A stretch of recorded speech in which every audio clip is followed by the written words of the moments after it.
Hola hermanos y amigos todos, en el pensamiento del trato de la violencia.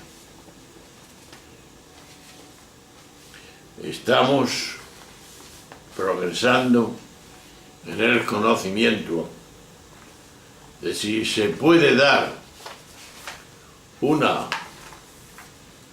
posibilidad de una pluralidad en este quehacer de la violencia.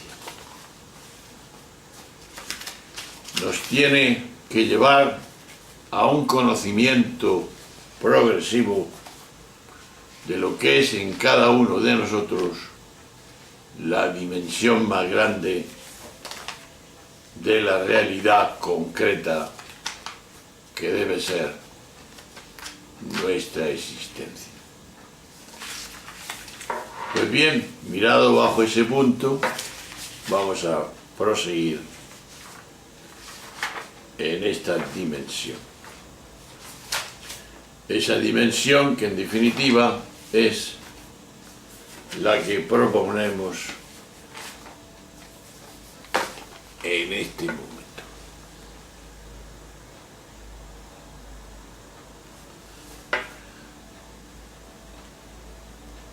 Pluralidad,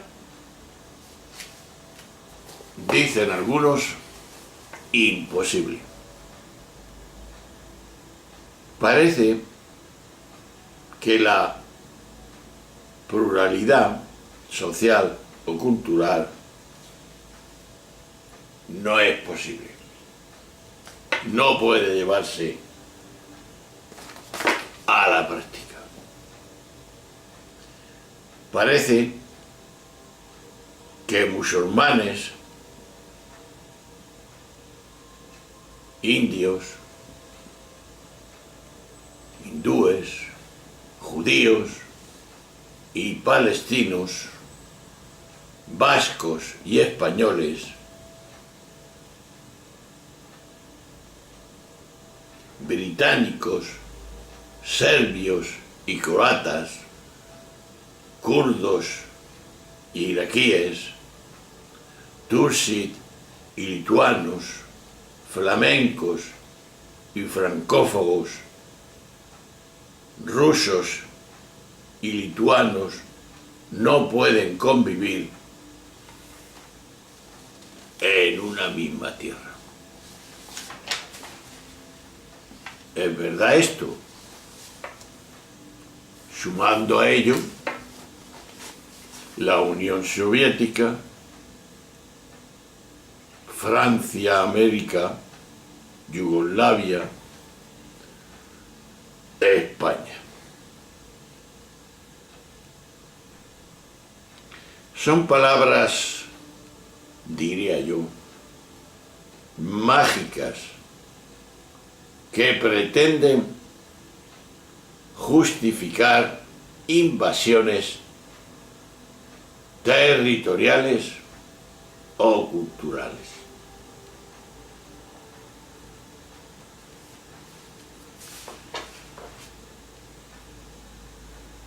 La expansión nacionalista no siempre, y esto hay que tenerlo en cuenta, no siempre es territorial. A veces es simplemente social. Y es simplemente social por lo que estamos viendo. Tiende a barrer a los grupos sociales que no comulgan con incluso en el interior de un formalismo democrático.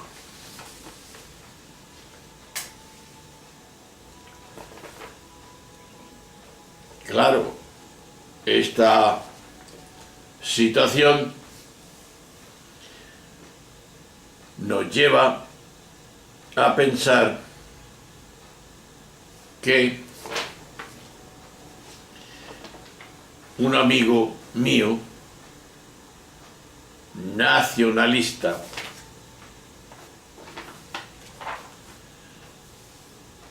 me dijo en una ocasión: está demostrado históricamente que dos lenguas no pueden convivir en una misma sociedad. A la larga, una devora a la otra, decía él. Aparte de que tal amigo demuestre haber viajado muy poco por el mundo, la conclusión inmediata a esa premisa falaz llegó enseguida. ¿Cómo? Para que otra lengua no devore a la mía, yo me voy a adelantar agrediendo ya a aquella. Y mi amigo lo ha hecho tanto como ha podido.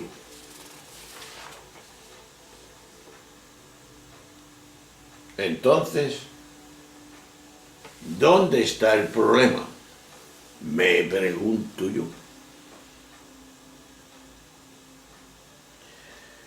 Pues yo digo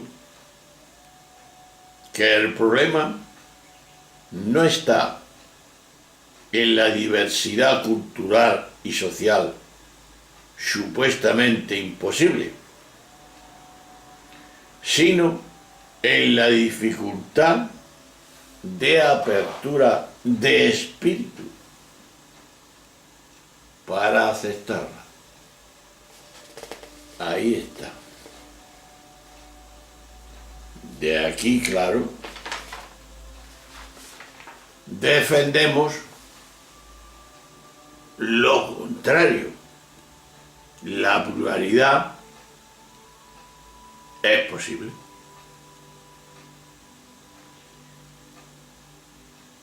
Toda la historia humana se ha visto bañada de pluralidad cultural y social, no solo por los frecuentes movimientos migratorios, que cada uno hagamos un ligero repaso a los orígenes geográficos de sus 4 abuelos y de sus 8 bisabuelos, que saquen conclusiones, sino también porque es absurdo hablar de una cultura. Cuanto más se insiste en este, más patético resulta el discurso. Existe lo cultural como dimensión humana, pero la pregunta sería: ¿existe una cultura? Ahí está el quid de la cuestión. De ahí dediquemos un tiempo a hablar con personas supuestamente de una cultura, de una misma cultura, y nos quedaremos asombrados de la enorme diversidad cultural que hay entre ellas, afortunadamente para la condición humana. Esto es un hecho.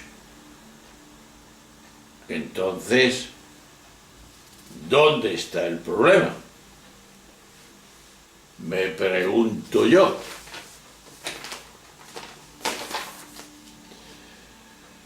El problema no está en la diversidad cultural y social, supuestamente imposible, sino en la dificultad de apertura de espíritu para aceptarla,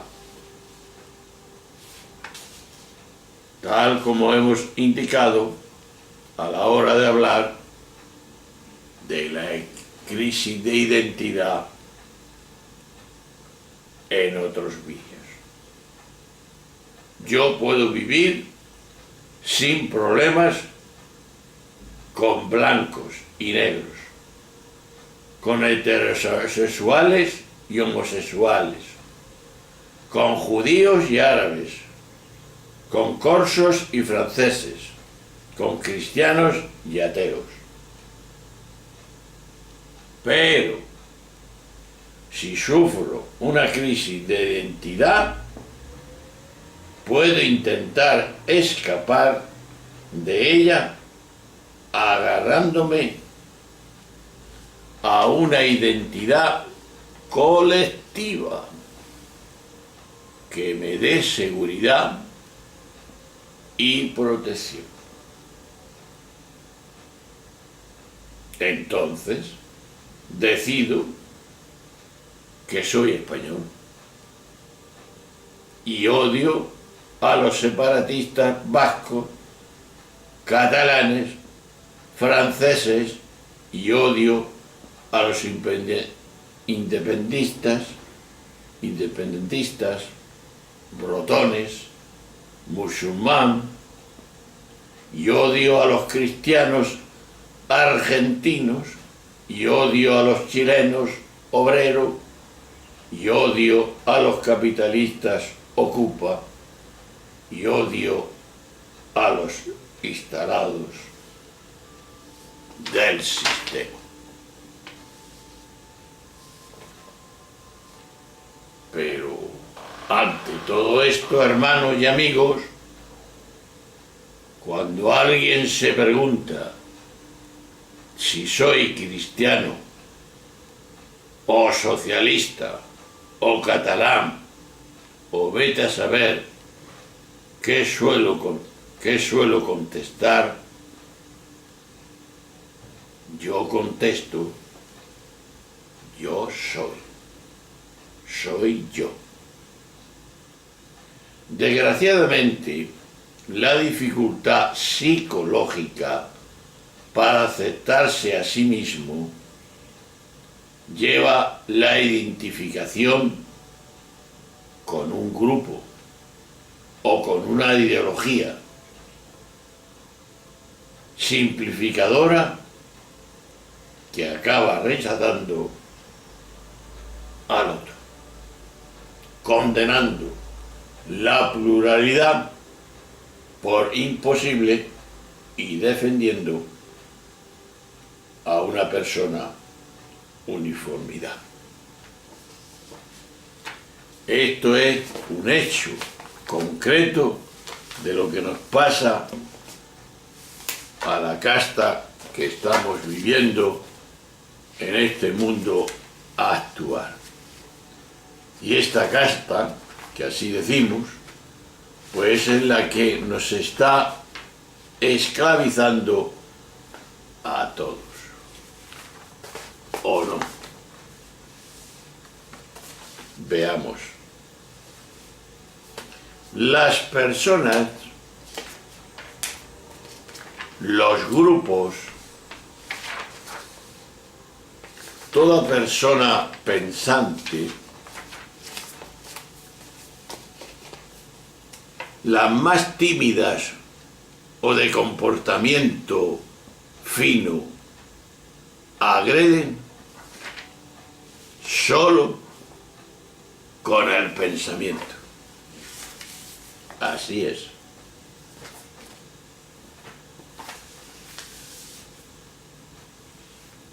Los desinhibidos, hieren hasta matar. Los parlamentarios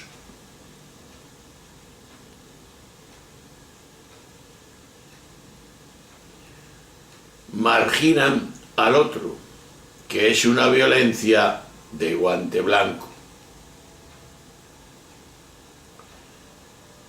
Está apuesta por la uniformidad, a menudo está promovida por grupos de poder para ocultar otras problemáticas sociales. Es decir, se le ve el plumero.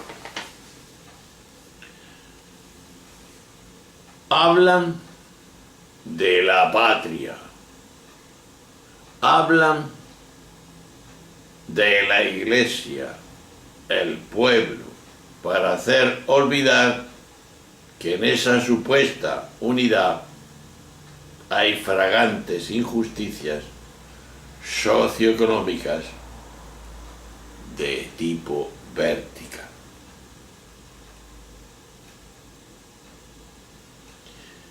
Pasamos a otra índole importante, y es la exclusión social.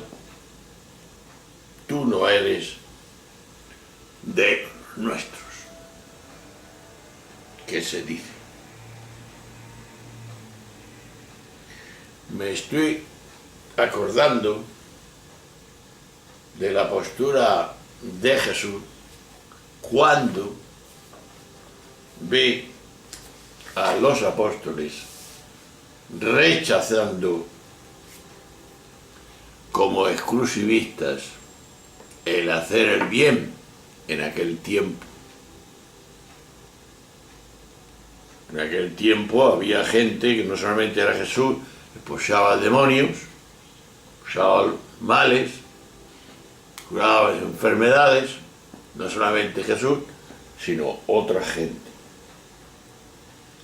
Y Jesús, los apóstoles van y hemos visto y le hemos llamado la atención que en tu nombre se estaba haciendo esto, expulsando demonios y mal. Y se lo hemos rechazado. Entonces Jesús les da un puro, es decir, una amonestación. Pues cuidado, quien no está contra nosotros está a favor nuestro. ¿Es así o no? Pues bien. Porque no era de los nuestros.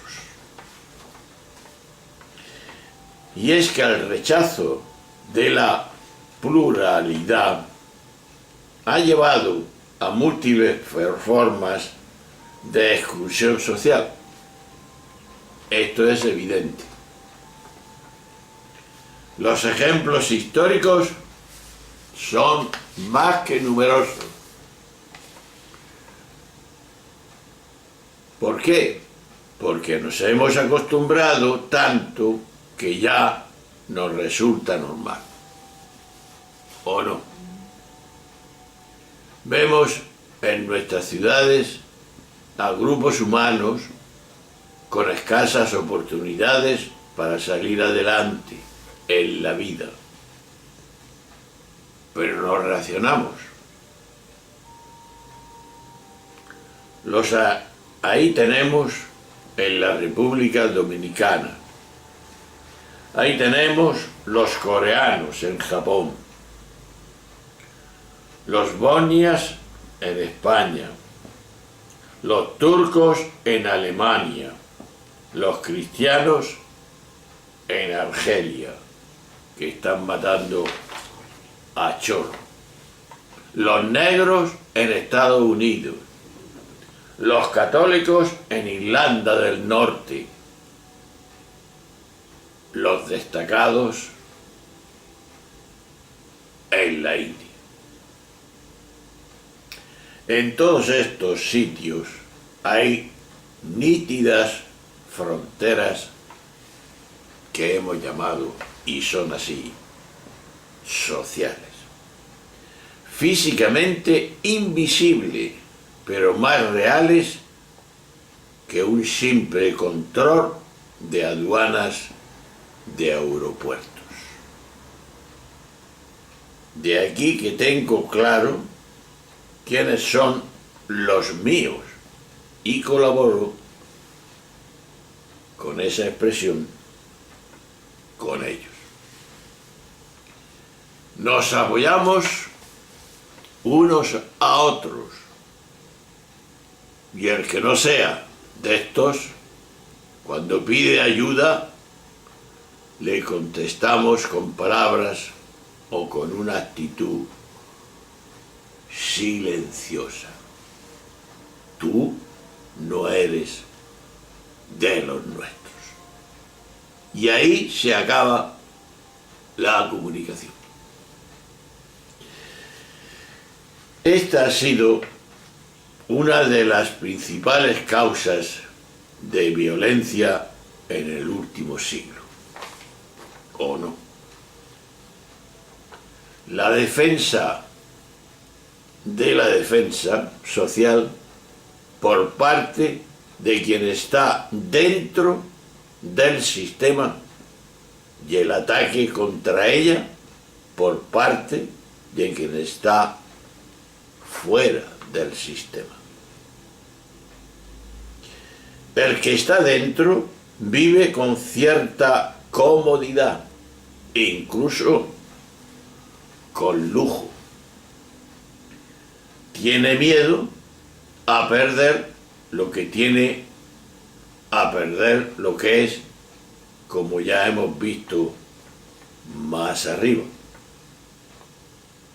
Era el miedo que han tenido los blancos de Sudáfrica, y esto es un hecho, durante las décadas del apartheid, y el que ahora empiezan a sentir los europeos ante la llegada de los emigrantes, que ya los tenemos, que están siendo, por desgracia, excluidos, rechazados. Es decir, se usa la violencia para barrar el paso. Por su parte, el que está fuera teme morir de inanición y puede llegar a usar la violencia para acabar de una vez con la frontera social y así acceder a las comodidades del interior del sistema.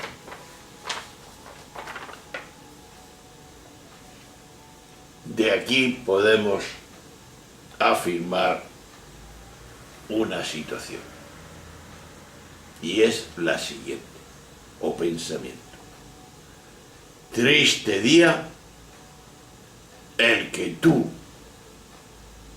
y el nosotros empezaron a ser utilizados para fabricar vergonzosos muros sociales, ¿o no? Tú no eres de los nuestros. Nos preguntamos ante esta situación, ¿cómo es posible que un ser humano llegue a pronunciar esta frase? ¿No eres de los nuestros? ¿Cómo es posible conjugar el tú en forma de rechazo y el nosotros en forma de exclusión?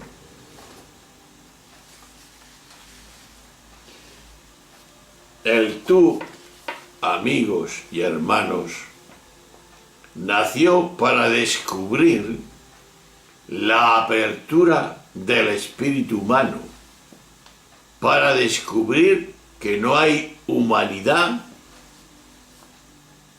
sin amor y no hay amor sin alteridad. Por eso, en nosotros surgió para armonizar la pluralidad en una unidad, de manera que cada individuo no quedase anulado en ella, sino potenciado desde ella.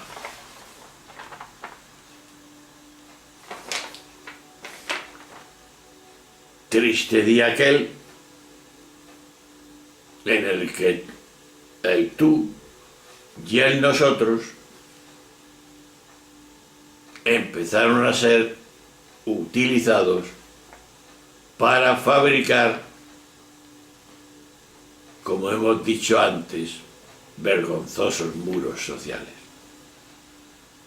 De aquí una máxima podemos decir: el hogar sufre en su propio seno los enfrentamientos socioculturales y políticos. Esto es así. Por eso podemos seguir también en la fase quinta diciendo esta dimensión: la tortura en el hogar y la masacre en las aulas que se están dando. O si no, veamos. Ahora, el psicoanalista Anna Urbaya, fruto de su acompañamiento a las víctimas de la violencia en el Líbano, señala que las 4 etapas de una guerra civil son: el enfrentamiento ideológico. Segundo, el enfrentamiento entre comunidades. Tercero, el enfrentamiento dentro de la comunidad. Cuarto, el enfrentamiento dentro de la familia.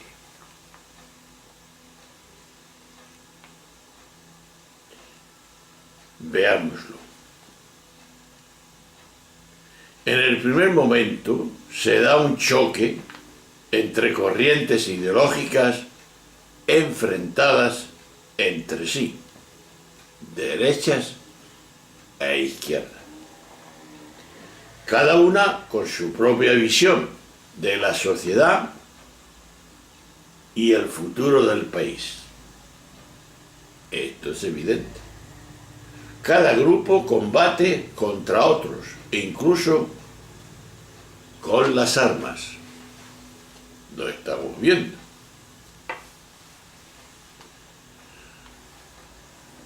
Y con el tiempo,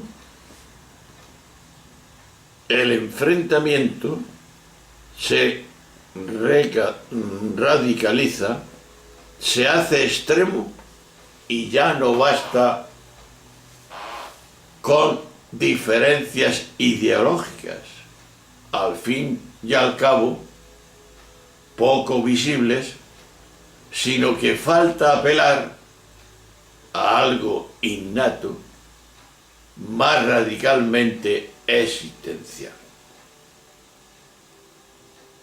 Y surge el enfrentamiento entre comunidades cristianos contra musulmanes, una étnica contra otra. Con este desplazamiento se logra la homogeneidad del grupo y necesitaría para el éxito en el debate violento. Cuando el desplazamiento es religioso, comunitario y no solo étnico-cultural, se logra justificar con argumentos divinos, posiciones políticas altamente discutibles. En cada comunidad no hay un solo jefe, sino varios que conviven de manera más o menos organizada. Y se da el caso que al morir estos, en el combate sus respectivos seguidores radicalizan sus posturas y sienten la necesidad de ser fieles al líder fallecido. Y no soportan que haya otros líderes que hagan sombra a su querido mártir.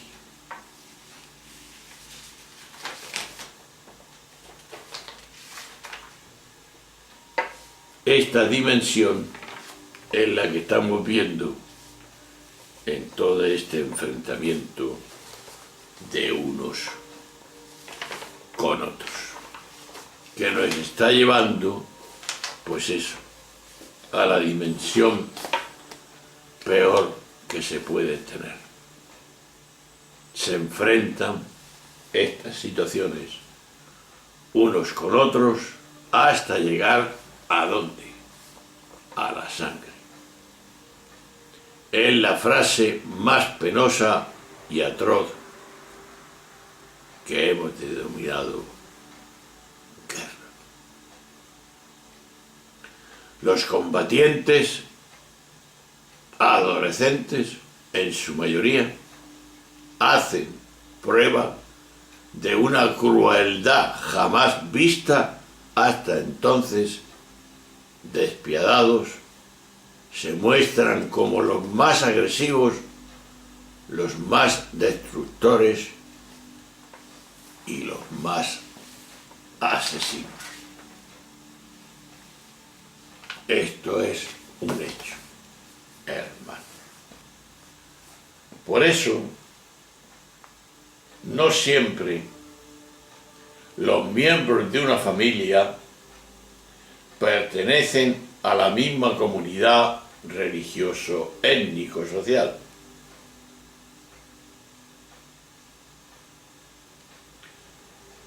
Un hecho. En Sarajevo, por ejemplo, había múltiples matrimonios entre serbios y croatas, o entre serbios y Bosnia. El enfrentamiento entre comunidades llega al seno del hogar. Es la última etapa. Los hermanos se matan entre ellos, como pasó también, desgraciadamente, en el Líbano, que sabemos. Un gran pensador, como fue y es Ubaya, explica una anécdota tragicómica, y es la siguiente. Un padre había llevado al hospital a sus hijos heridos de bala en varias zonas de las piernas. El médico, atónito, preguntó al padre quién había disparado contra ellos. Conmovido, el padre respondió: fui yo. Pero usted está loco, le dice el médico. Le increpó este. Precisamente no lo estoy, le respondió al médico. contestó el padre. Sé entonces cómo se explica esto. Hágase cargo, doctor, dice el hombre. 2 de mis hijos pertenecen al movimiento X y los otros 2 al movimiento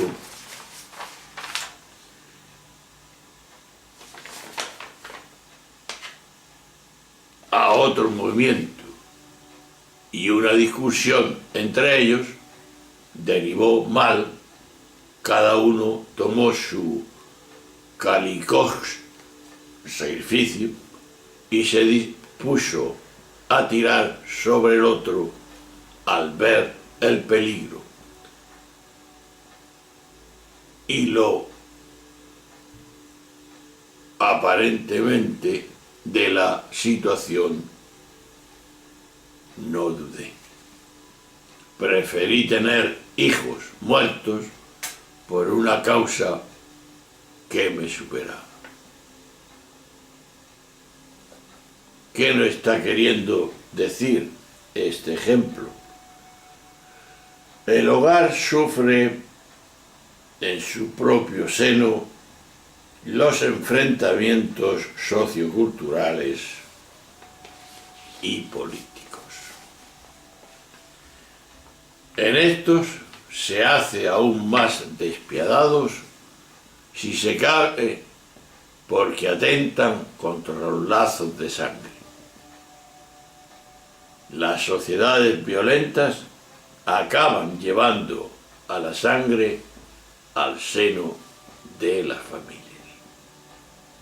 E incluso más, algunas personas que no se atreven a ser violentas fuera de casa se inhiben en el hogar y agreden a sus seres queridos.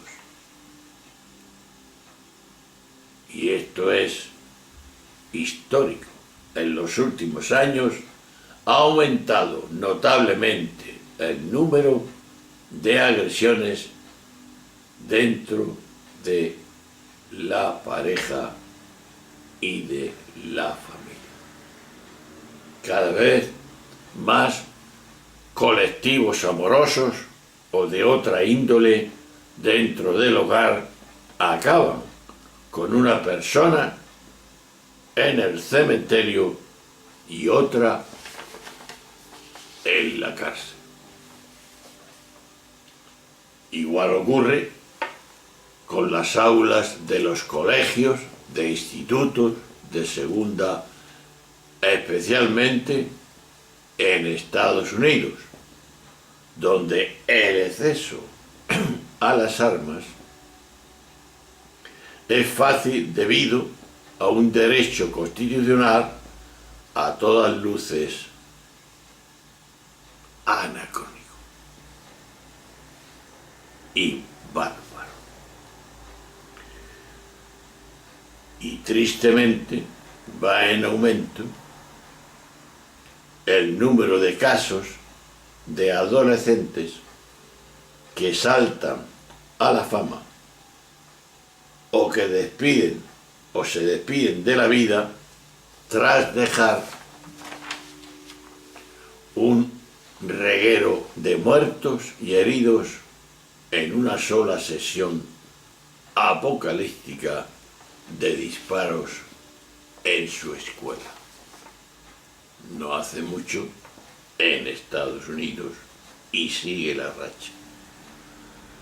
Pues más allá del desequilibrio mental de algún individuo, estamos ante un fenómeno social de importancia. Hay violencia en los hogares, hay violencia entre los adolescentes. Nos preguntamos, ¿y esto por qué? Pues la respuesta está servida. Y es el siglo XX ha sido el siglo de la liberación de la mujer, cosa que ha sido mal encajada por no pocos varones, y es nuestro machismo, la cultura, por desgracia, el patriarcalismo en la historia, a nivel filosófico, a nivel religioso y a nivel social político. A nivel filosófico, Platón y Aristóteles, barbaridades dichos por estas personas, o si no, mira la historia. Religioso por padres de la Iglesia, penoso, y social político como desastre. Sobre esto yo tengo unos vídeos, unos 18 más o menos, que hablan de este gran problema de la liberación de la mujer, y es la igualdad entre el hombre y la mujer desde la creación. Si te interesa, mira mis vídeos en Facebook o en YouTube, y puedes entrar así en Facebook, Diego Paredes La Encina, lo busca, y lo busca por su nombre, igualdad entre el hombre y la mujer, y en YouTube también de la misma forma, igualdad entre el hombre y la mujer, 1, y así sucesivamente hasta 18. Ahí tienes la oportunidad para ver con atención por qué estamos así. ¿Y por qué estamos así? En la dimensión de la mujer, que ha estado postergada ya por ese patriarcalismo que todavía existe, por desgracia, ya más liberada, y lo estamos viendo. Bien, seguiremos viendo dos elementos que hay que tener en cuenta ante esta situación concreta y que estamos planteando. Lo veremos en el próximo vídeo, y es muy interesante, no porque yo lo haya puesto, lo haya trabajado, esa igualdad entre el hombre y la mujer. Siempre yo he dicho, y todos razonamos, de esos barros salen las tormentas de barro. De lo que sembramos, después recogemos. Y la solución no está está simplemente en la cultura, de que somos iguales, queramos o no queramos, a los ojos del Creador. Y a los ojos de los humanos, como queramos, humanos como personas que razonamos. ¿Por qué ese tiene que ser distinto de mí? Porque sea otro ser. Tiene cualidades distintas y físicamente distintas, claro está. No somos todos iguales. Es hombre y mujer. ¡Qué desprecio! Vete, te invito a que veas los vídeos y verás que yo, y no voy a la razón, tengo razón. Un abrazo, hasta la próxima, nos vemos. Adiós.